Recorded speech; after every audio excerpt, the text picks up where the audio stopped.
Good afternoon, ladies and gentlemen. Thank you for joining this Zoom meeting, as well as those who are following live on Facebook for this town hall of the Governor's Economic Task Force. We've got an important lineup for you to hear about resources, to hear from other businesses and what they're doing to adapt, to innovate, and overcome. I'm Derek Miller. I'm the president and CEO of the Salt Lake Chamber, and have been asked by Governor Herbert to lead the Economic Response Task Force as its chair. As I mentioned, we are focused today on hearing about technical assistance for small businesses to avail themselves of the resources that were made available through the CARES Act passed by Congress last week and signed by the President on Saturday. Before we get to that, let me just make a brief comment with regards to the Economic Response Task Force. When this task force was created 2 weeks and 1 day ago by Governor Herbert, we established as our mission 3 objectives. The first was to consolidate and communicate resources for businesses where they could find at one single source to help them through this crisis. And those resources, as a reminder, are available at coronavirus.utah.gov. Those resources are growing daily, and you're going to hear about some new ones today. The second objective was to assess and to make policy recommendations to Governor Herbert. And the third objective was to create an economic response plan. That plan was released 1 week ago today. Utah Leads Together. It includes specific things that individuals, households, and of course businesses can do to get through a 3-phase process: the urgent phase, the stabilization phase, as well as the recovery phase. And of course, right now we are in the urgent phase. I would want to add that as we move through the phases, that will be guided by healthcare experts as they continue to monitor daily how we are doing in Utah at flattening the curve, a phrase that we are all familiar with now. The corollary to that message is that the most important thing that we can do to help our economy right now actually has nothing to do with traditional economics. It has everything to do with being successful in flattening the curve. Each one of us has a responsibility to do that as an individual, as a household, and as businesses. We know we have many businesses who are listening to this town hall today, so that serves as a reminder to all of us to do everything we can to comply with the guidance, with the restrictions that have been put into place. The watchword that we like to employ at the Salt Lake Chamber is be smart and stay apart. That's the way that we can be safe as well as remain open for business.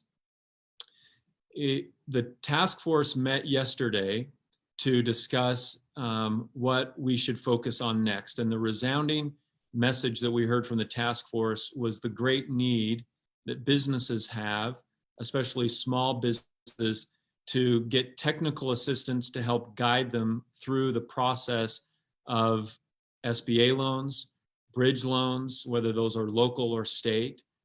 There is just a great need for assistance in being able to take advantage of all of the resources that exist. And so today, that is what we are going to focus on. And there are 3 ways that we are doing that as a task force. And the first one is through a webinar series that we'll hear about in just a moment. The second is, as I referenced earlier, at the coronavirus.utah.gov website, and frequently asked questions as well as documents to help guide you through that process as a small business owner.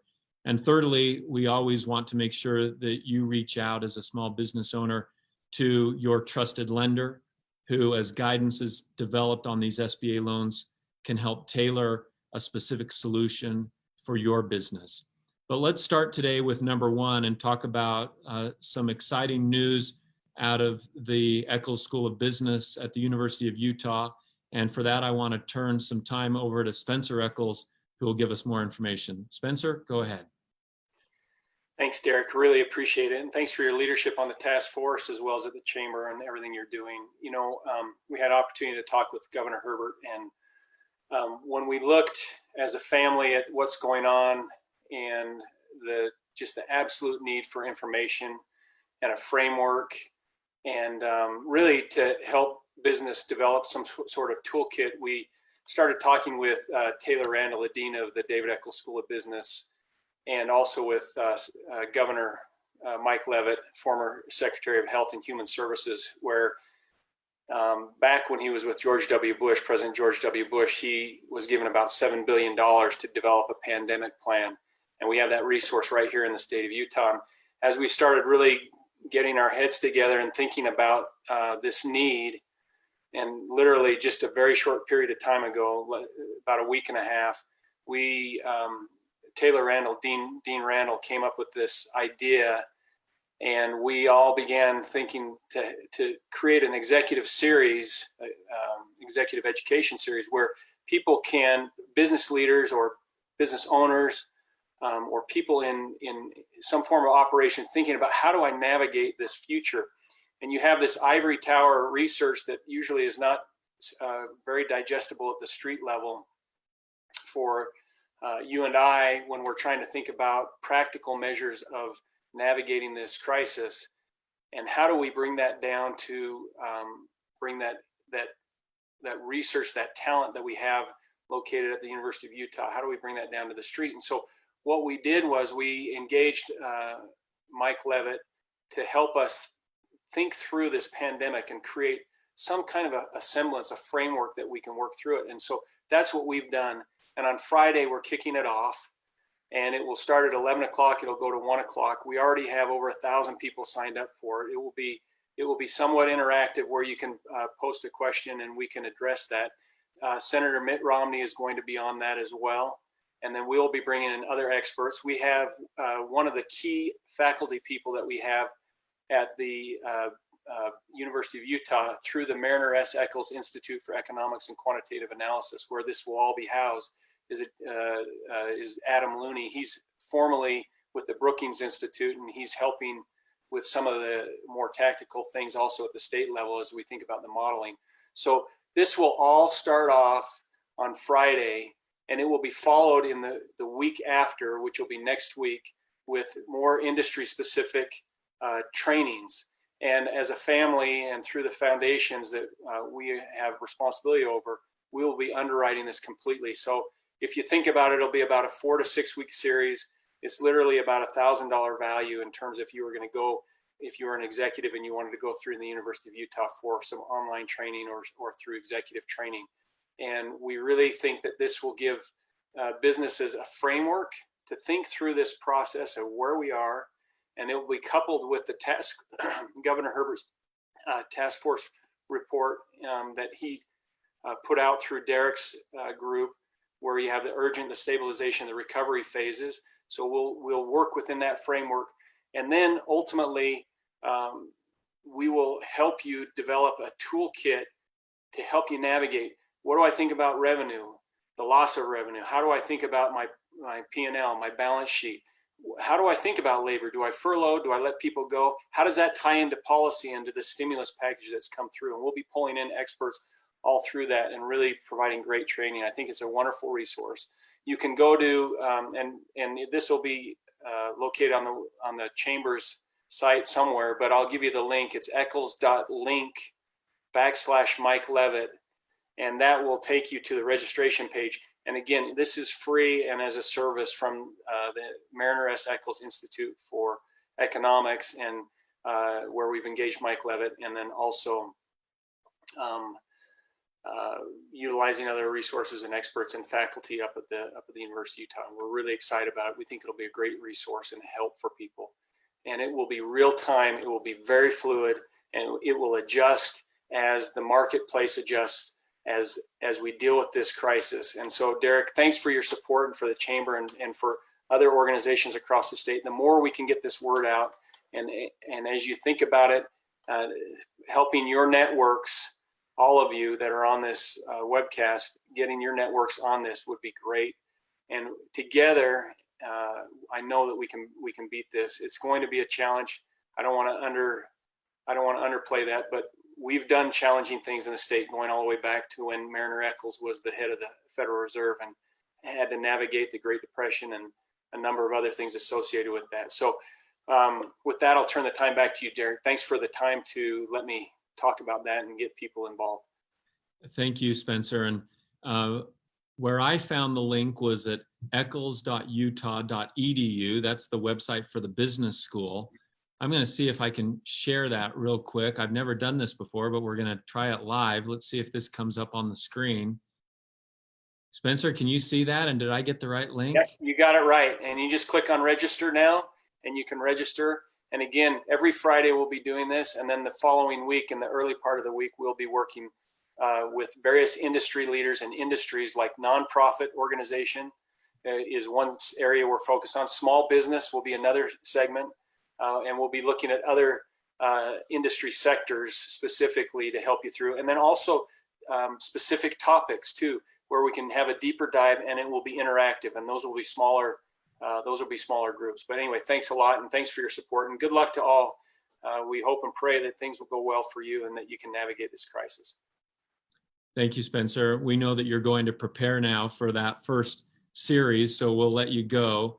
As Spencer leaves, I just want to remind many of our network contacts out there. We've got lots of local chambers that are participating in this call, in this task force town hall. We have lots of business associations, industry associations, industry representatives. Make sure that you're sharing this information out to your networks. If you don't have it already, contact us at the Salt Lake Chamber, and we'll make sure that you get the invitation. Thanks again, Spencer. So now we want to turn some time to Val Hale, who's the Executive Director at the Governor's Office of Economic Development. Val and Governor Herbert had an exciting announcement yesterday that I'll let him tell you all about. Go ahead, Val. Well, thank you, Derek. We were able to announce yesterday a new program called the Utah Leads Together Small Business Bridge Loan Fund. And what we've done in GoEd is take some money that has been heretofore earmarked for economic development and repurpose that into this loan fund. And the first phase of this will be about $8 million. We think that we may be able to get 2 to 3 million more as we work with the legislature and the Office of Management and Budget. But we launched this program this morning at 8 o'clock. And just before I jumped on the call here, we are at about 1,100 applications so far today. So there's a lot of interest in this. Let me just explain briefly what the program does. It's a zero interest loan over 5 years, and it's up to $20,000, $5,000 to $20,000, or 3 years operating expenses. And the first payment is not due for a year. And so it's designed for businesses with fewer than 50 employees. We're seeing applicants from all around the state. 25% of the fund will go to rural businesses. So we're looking for rural businesses to apply. We are hoping that we will have checks out to these businesses in the first tranche by next week. So the applications will close on Friday at noon. And then we hope to have checks in the mail to the first group as early as late next week. So it's receiving a lot of interest. There are questions that are coming in, but it's exciting to see all industries represented. We're getting, salons, we're getting dentists, we're getting manufacturers. It's quite a swath of interesting businesses that are applying. As you can imagine, they've almost all been impacted. So this is something that we hope will make a difference and will help bridge some of these businesses to additional funding through the SBA loans and other opportunities that will come along. And we appreciate the support of our legislators, leadership, and the governor in letting us repurpose this industrial assistance fund money and use it for this emergency purpose. Thank you, Val. Maybe just a couple questions that are coming in. Are there any limitations on what kinds of businesses or industries that would not be, this would not be available to them? I think right now we have not limited it to anyone in particular. Someone asked if we would support vape shops. we hadn't decided on that one, but right now we don't really have any limits, and if people want to apply, they can. We're looking for businesses that actually have full-time employees that have paid taxes, wage taxes for their employees, and there are some criteria, but we're keeping it pretty loose right now. And this does not preclude you from applying for other help. In fact, we encourage you to apply for other help. We don't care if you apply for SBA loans or other loans. This is meant to augment that and help you get to the point where you can get those other loans. Val, speaking of applying for other loans, I've heard this described in some settings as a bridge loan, that it may take a couple of weeks. If businesses are applying for those SBA loans, it may take a couple weeks to see that funding. And the question that came up that perhaps you can address is would it be expected that if a company got this loan, this Utah Leads Together loan, would there be an expectation if then they got an SBA loan that they would immediately need to use some of those funds to pay back GoEd for the bridge loan?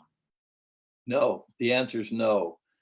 They have 5 years to do with what they would like with this money. And so the intent is not that they pay this loan back immediately. They can really keep it over the entire term of the loan. One final question. I know the answer to this question because I was there when you were asked this on the task force call yesterday, but just for those who are participating in this town hall, would nonprofits be available in this initial phase? In the first tranche, we're not including nonprofits, but we are going to look at nonprofits, especially if we can acquire some additional funding. We may try to set up a separate loan amount, a fund just for nonprofits. But this first tranche that will go this week is for businesses only, and then we'll review it from there as we determine how much money we have left. Thank you, Val. You did not mention this in your description, but I will mention it as a credit to you and your team, that at our very first economic task force meeting, the idea came up of what the state could do and whether or not there could be some flexibility in programs that GoEd already runs. And you said at that time, I'm going to take it back. I'm going to discuss it with my team. We're going to come up with something that'll be helpful. And you've absolutely done that. So thank you. And thank you to the GoEd team. And especially our thanks in advance for how busy you all are going to be in assessing those 1,100 applications. It's probably more just based on this town hall right now. Yeah, it's amazing to see what my team has accomplished in a short amount of time. People are always critical of government for moving so slowly.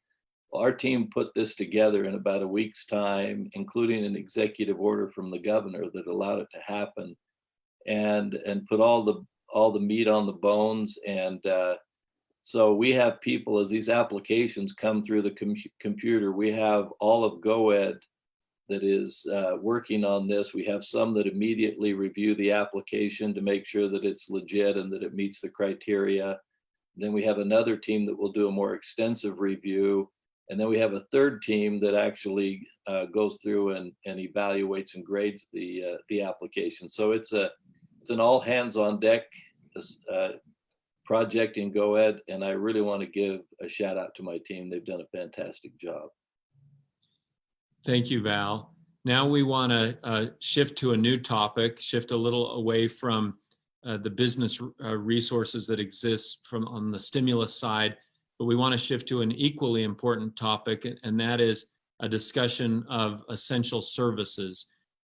We've asked Theresa Foxley she's the CEO of the Economic Development Corporation of Utah, or EDCUtaH. Theresa is also leading the working group for the task force with regards to critical infrastructure and what is defined as essential businesses. That is a topic of discussion, a hot topic among many business owners and business leaders, given some of the restrictions that have been put into place. I'll let Theresa describe why this topic is so important and what's being done from a task force level. Go ahead, Theresa, and thanks for joining us. Yeah, thank you, Derek. And I'd also just like to quickly add my voice to your thanks to both Val and to Spencer P. Eccles for what each of them and their teams have been doing to execute on the Utah Leads Together plan. Terrific examples of business and civic leadership. So thank you so much, Spencer and Val. As everyone on this call is aware, as part of the Utah Leads Together plan, Governor Herbert issued a stay safe, stay home directive on Friday, March 27th, so Friday of last week. And this statewide directive helps to provide guidance to individuals, businesses, and communities throughout the state, while still allowing local jurisdictions to respond to their unique community-specific health needs. I want to provide a little bit more clarity around the statewide plan, and then we'll talk about some of the local orders today as well. But according to Governor Gary Herbert, who penned an op-ed that ran in the Deseret News yesterday, the Stay Home, Stay Safe directive, quote, emphasizes what you already know, that you and your family are safest when you stay home and practice rigorous hygiene standards. This statewide directive will stay in place until April 13th of 2020, so until next Friday. And what this means for all Utah businesses is that those functions which can be performed remotely should be performed remotely. You see me and Val and others joining from their home offices today. We're telecommuting because we can. But for those operations that require on-site work, social distancing of 6 feet between patrons and employees, along with stringent hygiene practices, should be followed. We're all familiar now with the CDC guidelines, but you can refresh yourself on those by going to their website. I want to bring up an important distinction between the Utah Stay Safe, Stay Home directive and other stay-at-home or shelter-in-place orders that you might be reading about from across the country. Our directive is different from other states in that Utah, as a state, has not defined essential businesses. So in other words, the state of Utah expects business leaders, those of you that are on this Zoom call, to do what is right for your employees and your customers by adhering to the CDC guidance. The Utah COVID-19 Community Task Force has published a list of Utah Stay Home, Stay Safe frequently asked questions. This is available at the coronavirus.utah.gov website and is on the homepage at this very moment. In keeping with the spirit of the statewide directive and the Utah Leads Together plan, various local health departments have imposed their own stay-home orders. These orders each cover unique geographies within their counties, unique business sectors, and unique timelines.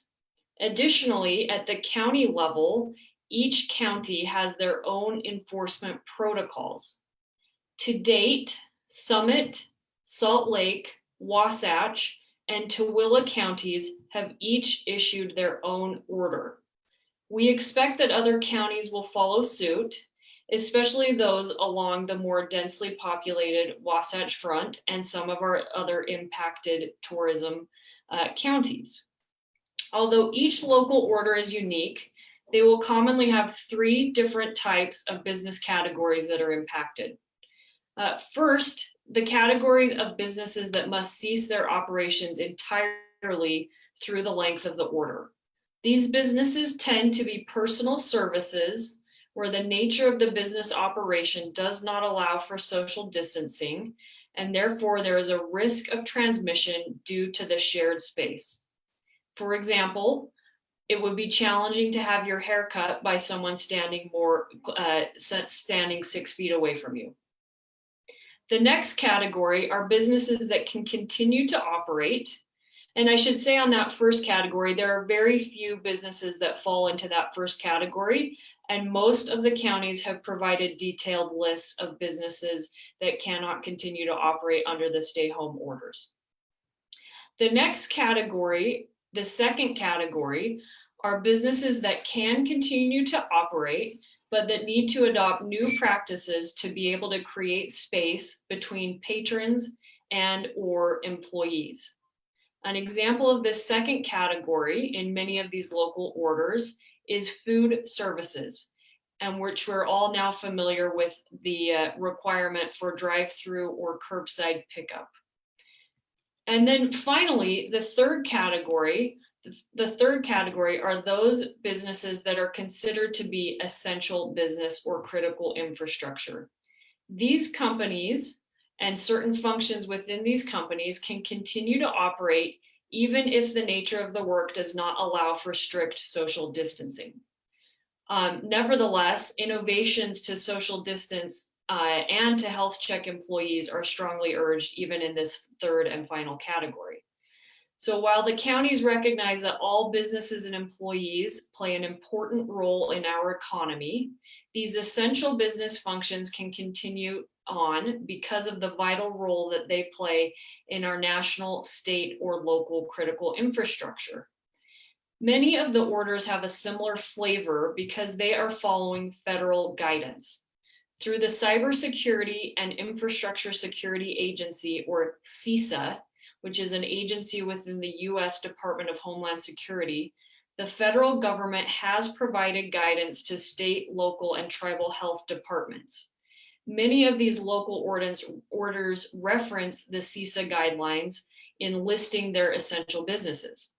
We therefore encourage all businesses participating on this Zoom call to consider whether or how you fit into one of the 16 sectors identified by CISA as being critical to public health and safety, as well as to the economic and national security.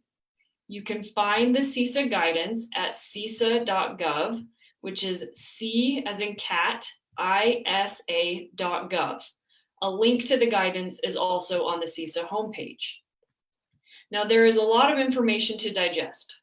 Because each order or directive has similar categories, though, we can distill most of this business information into a matrix covering the timeline, the jurisdiction, the impacted sectors, and the enforcement mechanisms in a simple matrix. A matrix outlining the various state and local directives is available at the coronavirus.utah.gov website, and it will be updated regularly as new orders are issued or existing orders are updated. Now, I want to answer a few questions that I've received since this process began. The first is, where can you find the specific language of the orders? At this moment, you can Google the name of the county health department and you can find the full text. But going forward, the various local orders will be available on the coronavirus.utah.gov website. Another question we've received: if you work in multiple counties, or if you live in one county and work in another, which order do you follow? As long as you are engaged in travel to and from work, you can live in one county and commute to another county. Example, a doctor who might live in Park City, but who offices in Sugar House. What if you want to visit another county to get some fresh air? Well, both Summit and Wasatch counties have language that is dissuading recreational visitors from coming into their counties. The state directive is also limited state park visitation to residents of the county in which the state park exists. So try to engage in outdoor and recreational activities closer to home. Does a county order supersede a city order? Yes, in most instances. The two most prominent examples are today the Salt Lake County order, which superseded the Salt Lake City order. However, Salt Lake City has added additional language about the airport, so they are symbiotic. How do you appeal, ask for an exemption, or clarify a directive or order? To reiterate, to this point, the state of Utah has not created a list of essential businesses. If you want to appeal a county order, presumably you would reach out to the county health department. Finally, should my employees carry a letter indicating that they are an essential employee and some form of company identification? While this is not strictly necessary, we would encourage you to consider it. Some of our local municipalities have been recommending this. We would advise that you encourage your employees to carry some form of company identification while they are in transit, although the enforcement of these orders would vary from jurisdiction to jurisdiction. We know that these measures and the global climate are impacting businesses, and so I would conclude by saying that we are completing a survey of Utah businesses. We've had over 1,000 responses so far, and we will unveil the findings of the survey shortly. And we will continue to update you through this channel and others as these orders are updated, modified, and put into place. So thank you, Derek, and I'm happy to take any questions that have come through the chat feature. Teresa, we did have some questions come through the chat feature, but you were so thorough, you actually answered all of them already, so well done. Great. And we just want to stress again that list of frequently asked questions is available at coronavirus.utah.gov. Click on the business section. And I also just want to underscore that everything that Theresa has put together has been working very closely with her working group, which includes many businesses, many industry associations. We have a separate working group that is part of the task force that is just for industry associations, but those two working groups have been coordinating on all of the information that Theresa has provided. So if you have a question, go to the frequently asked questions. And then the last thing I would stress, because this is and emphasize, this is the question I get asked most of all, Theresa. I'll be curious to hear if this is the question you are asked most of all on this particular topic. And that is, as a business, where do I go to file something? Where do I go to make a report? Who do I need to get permission from? And I know that you already addressed that a couple of times, but because that's the question I hear most often, I just wanted to underscore that a third time. Is that the question you get asked the most too? Yes, that is the question we've been receiving. And again, there is no essential business list for the state of Utah. We would encourage you to, of course, consider the local orders and to think about how you fit into the CISA guidelines, but there is not an essential business list for the state of Utah. Thanks again, Theresa. At this time, we want to go to Joel Brown in Vernal. He's the president of the Vernal Area Chamber of Commerce. One of the things that we always try to do on these town halls is to really add a name and a face to the challenge that is out there. And today we wanted to have Joel talk about a business. First of all, what's happening out in the basin. Second of all, to introduce us to one of his business leaders in the Vernal area and talk about what they're doing to adapt, innovate, and overcome. So Joel, thanks for joining us and take it away. Thanks for having us, Derek. I appreciate it. Can you hear us okay? Yes, we can hear you. Great, great. Well, we appreciate you having us on the town hall today. There's been a lot of great information shared, and we really appreciate it. Some of the businesses or the programs that have been shared today are essential for us to get out to the community and to our local businesses. I have Steve Evans with us today, and Steve's owner and operator of Evans Family Media, where he runs several radio stations here in the basin. He's been, for the past 30 years, been a huge part of the Uinta Basin. So I'll have Steve tell us a little bit, and we'll talk here a little bit about what he's doing to adapt, innovate, and overcome some of the things we've been talking about here today, Derek. Thank you, Joel. You know, one thing that as a communications company, my wife and I are owners, operators, and that's what happens in a small community. But we're involved in every aspect of our community, and this is an opportunity. This has been an opportunity for us to better service our community, and we've teamed up with individuals, community leaders like the Chamber of Commerce in helping to serve our business community. We've helped to serve with public officials with announcements on the air. Jordan Mathis, our local health director, with daily updates. With each of our local hospitals with the long program, easing the community's concerns about preparedness with our healthcare providers and safety of our healthcare providers. There's been a rush on our local grocery stores, as I'm sure is happening statewide. We've had a local grocer on the air talking about that, And you know, that it's not a food supply problem. It's a transportation problem. We're buying too much food and we're storing it. And if we just slow down, there'd be plenty of food for everyone. So one of the things that Jordan Mathis had mentioned to me during a radio interview was that there's a lot of misinformation being disseminated in the community. There's a lot of rumors. And so the daily program that he's doing on the radio station is dispelling some of those rumors. And it's been, and I think the community, our community has benefited from it.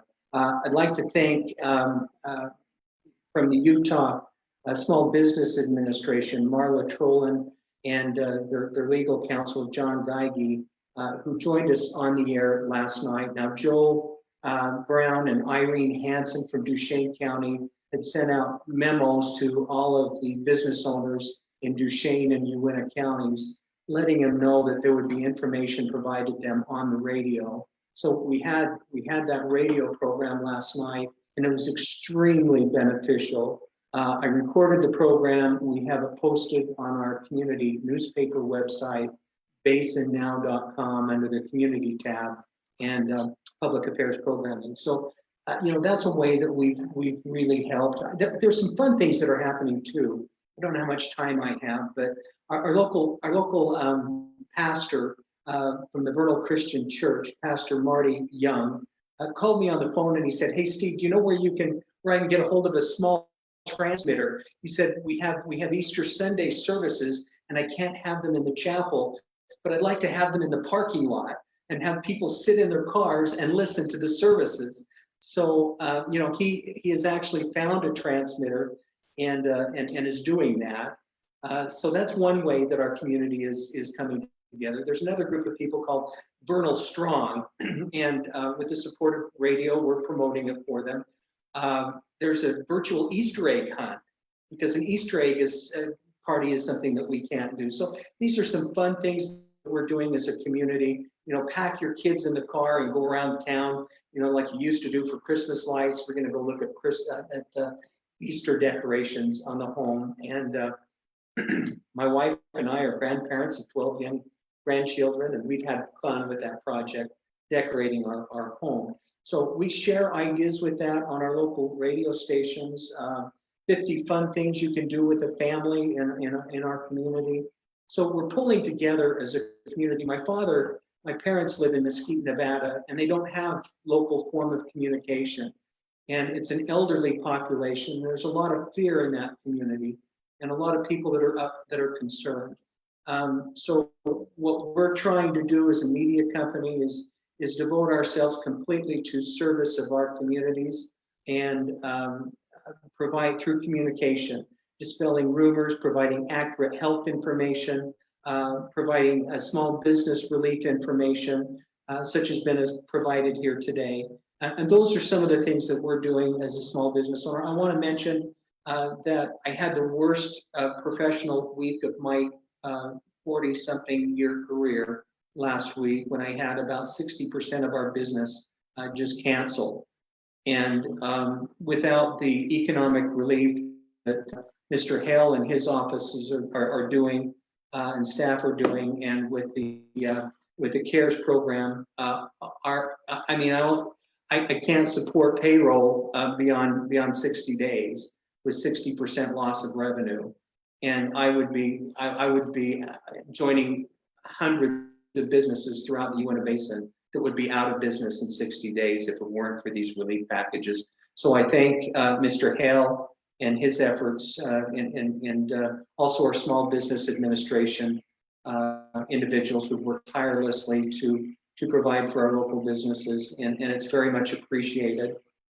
We appreciate our local bankers also, and our healthcare providers, and our law enforcement officers. We have come together and really knitted as a community, and that makes me proud. And I'm proud to live in the Uintah Basin, and I'm proud to own a business which I can provide services to our community. Thank you. Thanks, Derek. Thanks to both of you. Steve, it's great to see your face. You and I have spoken in interviews several times, so it's nice to put a face to a name. Thank you for sharing those very insightful and creative ways that not just your business, but that your community has been moving forward. And I am one that whenever I've got an expert on the line, I want to learn from her or him. And so I have to ask you, as a media guy, what could we be doing better as a task force to get this important information out to people? Businesses, it's one thing to have the resources. It's one thing to have the programs that Val talked about. It's one thing to even have technical assistance, but if the water's not getting to the end of the row, it won't make a difference. What advice would you give us to get the water to the end of the row? I think the state has done a really good job of providing us this information. And we as a communication company have been working closely with our local leaders. For example, our local economic development director, we had her on the radio last night talking about some of the programs that you've mentioned here today. I think the information is readily available to the public as quickly as we can possibly get it there. One of the main things that I'm concerned as a community member and as a business owner is the rumors that are going around our community. And we're doing everything we can do as a communication company to dispel those rumors by getting accurate, prompt, and timely information to the public. So really, beyond what the state has been doing, I'm very proud of our state in the way they've reacted to this and responded to this. So I don't have any constructive criticism. I think you're doing a wonderful job. Thank you for asking, though. Thank you. Joel, any other information from the Vernal Area Chamber that you want to share? I just want to, thank our local media, Steve Evans, and the way that he's partnered with the chamber and other entities, including economic development, the city, the county, coming together and sharing the information. Like Steve said, having the SBA on the radio last night, we had 3,000 people on Facebook Live that watched it up to today. And so it's been really good to have that community partner like Steve that has such a vested interest in our community and can share that information out. So again, thanks to you, Derek, and the good work that you're doing, and Val and everybody else on the call for what they're doing and trying to get some help and relief to these businesses that so desperately need it. I might add, Derek, if I could, really quickly, Go ahead. I would be concerned about communities that don't have local radio stations and don't have that daily form of local news and information. We have small communities throughout Utah. I'm thinking of Kanab and some of the other places that don't have these communication resources. And I think the challenge is a little bit greater to dispel the rumors and to curb the panic in those communities. And I think, there has to be some creative ways that we can get information to those people as well. And I don't have any ideas, I'm sorry. Thanks again to both of you. All the best to everyone out in the Uinta Basin for us, and thanks for joining us. Before we wrap things up with our town hall today, I want to remind everyone of a couple of important things. First of all, to reemphasize what the task force's focus is currently, and that is to provide small businesses the technical assistance, the very practical assistance that they need to access the stimulus programs that have been put into place. Of course, we all know, and we've heard about the CARES Act that provides small business loans. Those loans are forgivable. It's not too good to be true. It's the real deal. It was passed by Congress. It was signed by the president. I have a lot of businesses ask me, is this really too good to be true that these loans will be forgiven? And it was written right into the law that as long as the small business, that's any business under 500 employees, that includes nonprofit 501c3s, if you are using that loan money for your business operating expenses, including your mortgage, including your rent, including utilities, and of course, most importantly, including paying your employees, that loan will be forgiven. For individuals out there, those who have already been laid off or are perhaps furloughed from their business, The CARES Act also includes enhanced support for you as well. You can access that information again at the coronavirus.utah.gov, or you can go straight to the DWS, Department of Workforce Services website at jobs.utah.gov if you're an individual and you need assistance with that unemployment insurance. In referencing the Utah Leads Together plan, it's important that everyone recognizes, the governor said, that is a plan for all Utah. It's not just for the government, it's not just for businesses, it's for individuals and households as well. And how we comply with the social distancing restrictions and guidelines we've been given is going to be critical over the next 2 weeks. We have to take the next 2 weeks extremely seriously and remember that the most important thing and the best thing that we can do for our economic recovery is to make sure that we're following those guidelines so that we can get over the curve as quickly as possible. Now to the point of implementing that plan.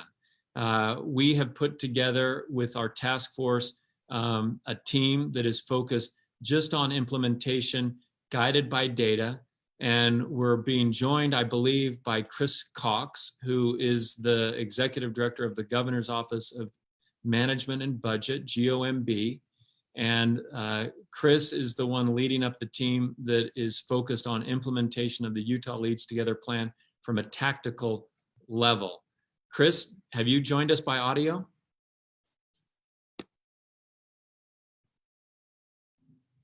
We may be having some technical difficulties. Let me see if I can make an adjustment here quickly and see if we can get Chris to join us.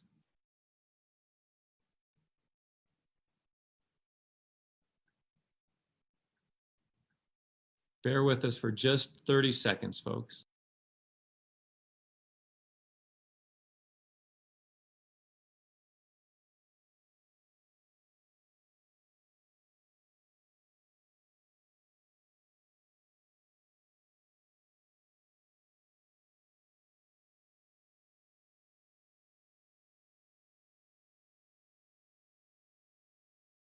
Going off. Looks like we're going to have to reschedule Chris, everybody. We'll put her on Thursday's town hall. Again, it's important information from a tactical level of what's being done to make sure that we're getting this plan implemented just right. Thanks again to everyone for joining the town hall today. We'll be on again with you Thursday at 4, and we'll start with Chris Cox with the tactical implementation plan. This concludes our meeting. Thanks for joining us.